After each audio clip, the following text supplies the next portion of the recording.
Assalamualaikum warahmatullahi wabarakatuh. Halo teman Amani semuanya. Sebelumnya perkenalkan, aku Ridwan. Selamat datang di channel Amani Jungle yang akan memberikan informasi seputar tanaman hias. Nah, di video kali ini kita akan membahas tentang perawatan anthurium.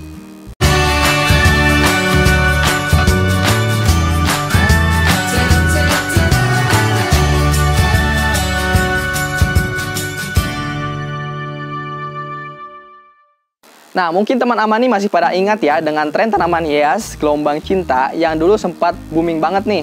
Dulu semua orang berlomba-lomba untuk punya tanaman ini. Bahkan karena banyak penggemar tanaman gelombang cinta ini, membuat harganya satu pot bisa mencapai miliaran rupiah. Wow! Tapi ternyata semakin kesini, nasib gelombang cinta nggak semujur dulu nih. Bahkan sekarang, tanaman yang satu ini udah mulai jarang diperbincangkan. Tapi meski pamor tanaman gelombang cinta menurun, ternyata justru tanaman jenis anthurium lainnya jadi banyak dicari. Tanaman yang akrab disebut kuping gajah ini makin hari harganya semakin naik di pasaran, terutama untuk jenis-jenis yang dianggap istimewa. Misalnya anthurium waroquenum atau tarantula dan pecii atau regale yang harganya cukup mahal. Nah, bayangkan kalau kita punya salah satu di antaranya, udah pasti disayang banget tuh tanaman. Makanya sebagai plant lovers, penting banget buat kita mengetahui cara perawatan dan perbanyakan tanaman anthurium ini. Nah, hal pertama yang harus diperhatikan dalam merawat tanaman hias ini adalah pemilihan media tanam. Anthurium membutuhkan media tanam yang poros dan mudah menyerap air karena tanaman ini tidak suka dengan kondisi yang terlalu basah ataupun kering. Jadi untuk memilih media tanam yang cocok juga harus diperhatikan dengan baik agar tanaman dapat tumbuh dan berkembang dengan baik pula. Nah, untuk tanaman anthurium biasanya media tanam yang digunakan berupa sekam, cecahan pakis, serbuk kelapa, lumut kering, dan kulit kayu kering. Karena jika media tanam terlalu padat, akan lebih lama dalam proses penyerapan air. Media tanam yang poros ini akan membuat pertumbuhan dan perkembangan tanaman anthurium terjaga. Nah, yang perlu diperhatikan yang kedua adalah sterilisasi. Proses sterilisasi ini bisa dilakukan ketika kita menyiapkan media tanam. Karena biasanya media tanam yang kurang diperhatikan kesterilisasiannya bisa berakibat hama dan penyakit menyerang akar tanaman tersebut. Nah, cara sterilisasi media tanam ini bisa dilakukan dengan menjemur media tanam sebelum digunakan agar tidak terlalu basah. Nah, kemudian yang ketiga yang harus diperhatikan adalah pencahayaan tanaman itu sendiri. Anthurium bisa tumbuh di lingkungan tropis dan lembab, sebabnya tanaman ini tidak suka terlalu basah maupun lingkungan yang terlalu kering.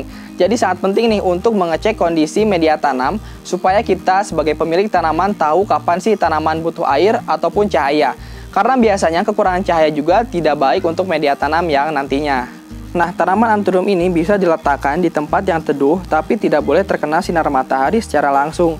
Jika ingin meletakkannya di luar rumah, usahakan ada pelindung seperti misalnya paranet, supaya tanaman tidak langsung terkena paparan sinar matahari. Nah, kemudian yang keempat, intensitas penyiraman. Sebenarnya tidak ada patokan yang pasti untuk intensitas penyiraman tanaman ini, karena kembali lagi kita harus menyesuaikan penyiraman dengan kondisi tanaman. Jika dirasa kondisi media tanam sudah kering dan seharusnya disiram, maka kita harus segera menyiram tanaman. Tapi jika dirasa kondisi media tanam masih cukup lembab, maka tidak perlu dilakukan penyiraman. Nah, yang kelima yang harus diperhatikan adalah pengendalian hama dan penyakit dari anthurium itu sendiri. Biasanya hama yang sering menyerang tanaman anthurium seperti semut, laba-laba merah, ataupun jamur. Nah, jika sudah terlanjur terserang hama, sebaiknya gunakan vitamin atau obat penghilang hama untuk mengurangi resiko serangan hama yang semakin banyak. Dan usahakan untuk mengelap daun tanaman agar terlihat lebih mengkilap.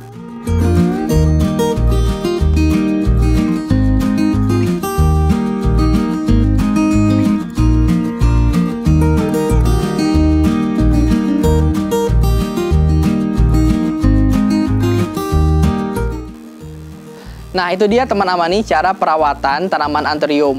Bisa dibilang cara merawat tanaman ini emang susah-susah gampang, karena kita perlu memahami dulu nih karakteristik setiap tanaman sebelum kita benar-benar melakukannya. Jadi kenali dulu ya karakteristik tanaman anthurium kamu.